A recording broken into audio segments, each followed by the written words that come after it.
until a couple months ago, we'd never heard of him. And then the other day, virtually every tech company on the planet banned him.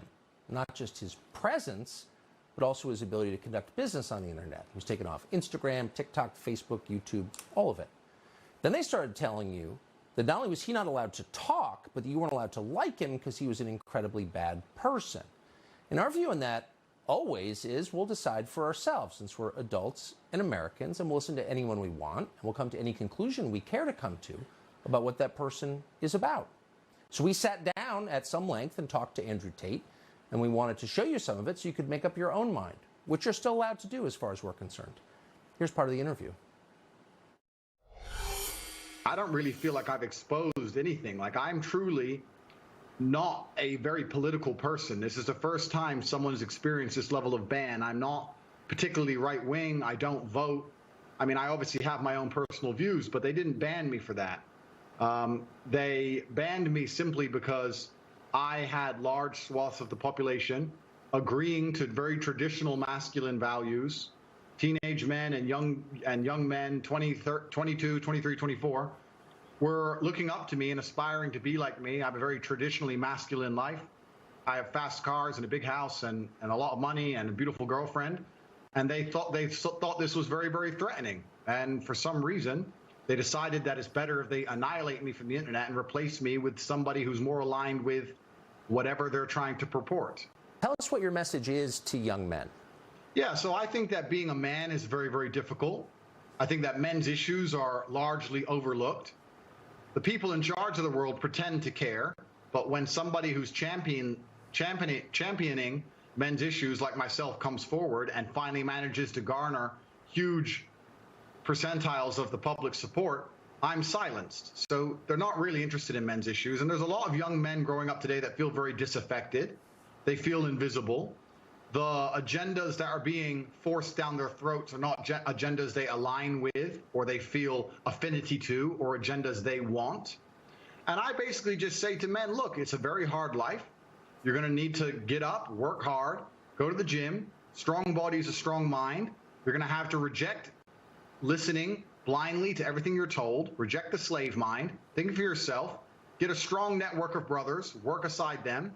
Don't tolerate low quality people in your life, which means don't tolerate men who just smoke drugs and play video games, or men who are disloyal or dishonest. By extension, don't tolerate women or girlfriends who are disloyal or dishonest, and try and build and create a reality full of high quality people in which you can resist the programming that the Matrix tries to influence you with, and grow up truly happy. And what happens is when I say these things, they ignore 95% of what I say. They ignore me saying that you need to avoid low quality men. And they take the bit where I say avoid women who are dishonest, and then they put it on a reel, a very short 3 or 4 second clip, and then they say I'm a misogynistic person and I'm dangerous to women and I need to be banned. The problem is that the majority of young men in the world today are completely invisible, and social media has made them invisible. If you go into an Instagram feed, you have extremely beautiful women, which is fine. They're beautiful, they're allowed to take pictures. But the only men who have followers are men with massive social status, right? Men with Ferraris and money, or rappers, or people who have YouTube channels, interesting people. If you're a normal man with a normal job, you don't really exist in the online world. It's very difficult to get followers. Nobody replies to your DMs. You don't really matter. You don't have access to the sexual marketplace. It's very difficult for you to even get any kind of recognition that you're even alive. And a lot of men feel lost and lonely because of that. And I was championing to a degree their issues by saying to them, look, that is unfair perhaps, but that's the way the game works. You need to become a man of importance. You need to become a man of influence, or you're going to suffer the pain of being invisible forever.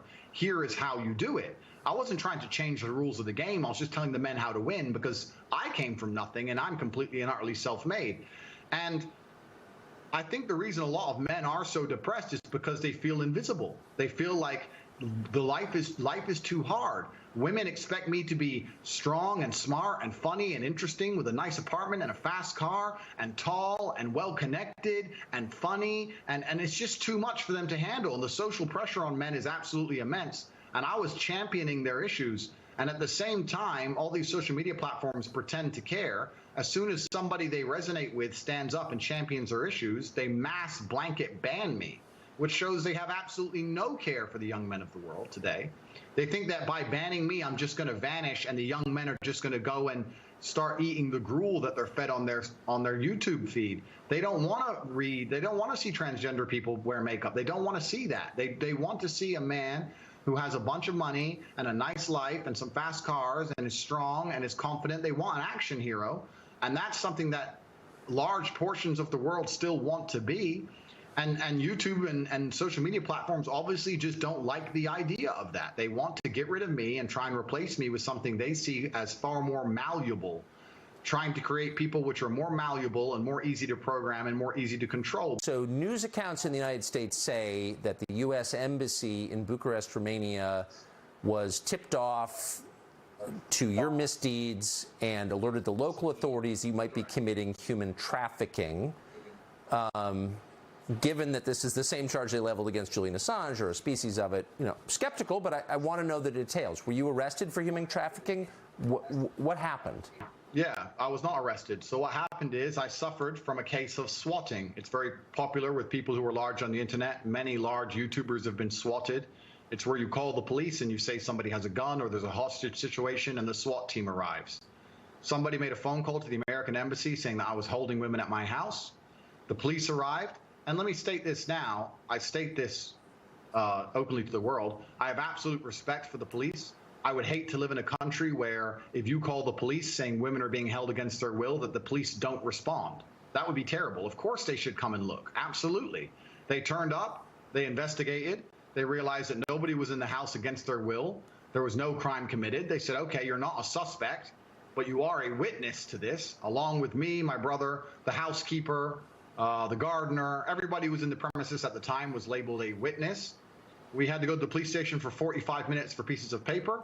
We filled them in and we were let go. I was swatted. Nobody was hurt. There's no human trafficking. There's no women who were tied up. There's none of these things. It's all just complete fallacy. You probably made some of these companies mad with your views on COVID. So sum up for us, if you would, what you think the response to COVID globally did to the populations of the West. Yeah, so I certainly made them mad with my views on COVID. I don't want to go to conspiracy theory, and I would also never kill myself. Let me just say that here for the record. But okay. At the time of COVID first being announced, my brother and I decided we sat and had a very logical conversation, and we sat and said, we're two young fighting age males. If COVID can kill us, then the world is over. It's zombie apocalypse time. So there's no point hiding. We may as well go out with a bang. So my brother and I flew to Stockholm, Sweden. Now, I don't know if many people know this, but Sweden never closed down. Stockholm and Sweden never closed down, never made you wear masks, never mandated the vaccine. At the very beginning of COVID, when the rules were strictest, when Florida was still closed, when Miami was still closed, when the Republican states were still closed, Stockholm, Sweden was wide open with full nightclubs and a party scene like you've never seen. And we lived in Sweden for 3 solid months with zero restrictions, zero worry or interest in COVID. It was like the world was completely normal. And from there, when we left, obviously COVID was still going on. And in a neighboring country, you go to Germany, and they were having full panic attacks, genuine panic attacks if you didn't have a mask on. And it was just very obvious to me. I was like, I've spent the last 3 months ignoring this, and I'm fine. And now I'm in Germany, surrounded by panic attacks and endless masks. This doesn't make sense. And I told the truth on social media. I said, this is obviously an overreaction. The decimation of your income, the fact you can't go get a doctor's appointment for a genuine ailment or a genuine risk of cancer, for example, the fact that you can't see your loved ones in their final days, these things are far more destructive than the common cold. I think that what they're doing is unfair. I think it's a massive overreaction. And this is based on my personal experience. And I think at the time there was a lot of pushback, but I would like to think now that 99% of the world see I was totally right. You know, it's kind of funny, Tucker. I'll tell you, when at the height of COVID, I used to say to my brother, how will people struggle with the cognitive dissonance when this is all over? Because COVID is still out there. Nothing's gone away. The thing that we were all hiding from is still right there, out there to get you. But now everyone walks around and they're not scared of it anymore. And I'm like, are people critical enough to analyze themselves and say, for a year of my life, I was deathly afraid of something. Now I'm exposing myself to said thing and I'm not afraid anymore. The media tricked me and I was a fool. But they're not. They don't even seem to self-analyze and go, I got tricked. They're just like, oh, okay, next thing. Hey, Andrew now. Like robots. It's mind-bending to me, truly. So I saw you compare the experience of rich people under COVID, you're one of them, to everybody else. What did you notice about that? It seemed like a two-tiered response. Yeah, so the story was very simple. I was flying inside of Europe. There's a lot of low-cost air carriers. It's only low-cost primarily. There's not much first class, business class, anything like that. And I was flying, and my experience was plagued by endless paperwork, wearing a mask, put the mask over your nose. Every time you eat, you have to put the mask on in between. I got told off for not having the mask up high enough. I got told off for drinking too long because my mask wasn't on. Pure panic and chaos. And because I'm fortunate enough to be fiscally secure, from there I decided I'll just buy private jets from now on. And when I bought a private jet, there was no masks, no paperwork, no mask at the airport when I landed. My air stewardess was not wearing a mask. My pilot was not wearing a mask. COVID didn't exist once I bought a private jet. Very interesting. Maybe if you're rich enough, COVID can't take, maybe COVID's scared of money. I'm not sure. But it seems that everyone who's flying on private jets never had to worry about COVID ever. It's just the people at the bottom who had to worry about COVID. And it's kind of interesting, right? Life's always been two-tiered. There's always been this separation in regards to fiscal access. But I think a lot of people in the world today don't realize that it still very much exists. And a lot of the rules are only the rules for a certain class of people. And once you pass a certain wealth index or a certain level of money, that you can do basically whatever you want. And COVID really highlighted that to me. And it's truly sad. I mean, it's easy for me to make a joke of it, but when I would fly on a private jet and do whatever I wanted, or go to Sweden and party in nightclubs and do whatever I wanted, and then I'd come to, let's say, England and see my friend who couldn't go see his dying grandmother because of a COVID restriction, that's truly sad. That's truly criminal. It's really crazy what's happened and how the world's just moved on, and the cognitive dissonance that people don't have enough respect for themselves and for the truth to analyze how they were so easily fooled. It's really sad to even think about, but maybe that was the beginning of me being disliked, by just pointing out my human experiences during the pandemic. But I want to tell you something that's actually kind of scary about this banning. It all came so hard and so fast that I don't know if they all just follow each other. I don't know if they're all influenced by each other. I don't know if there's someone above them all. I don't know. But when they go to cancel you, ladies and gentlemen, it comes hard and fast. You lose your Facebook, then your Instagram, then your Gmail, then your Discord, then your website hosting, then your domain name, then your payment processor, then your bank. Then it's just like in real time, you're watching your phone and apps just exploding. Boom, boom, boom. It's crazy. Andrew Tate, you don't have to agree with everything a man says to believe he has a right to speak in public, and we do believe that. No one gets to tell you who you can watch. No one gets to tell you what you have to think. No one gets to tell you who you have to hate. You're an American and an adult. You can make those decisions yourself. So why don't they want you to hear from Andrew Tate? If they really think he's a worse influence on the youth than, say, Cardi B, tell us how. They're telling us he's a criminal. Okay. Has he been charged? Who are the victims? What are their names?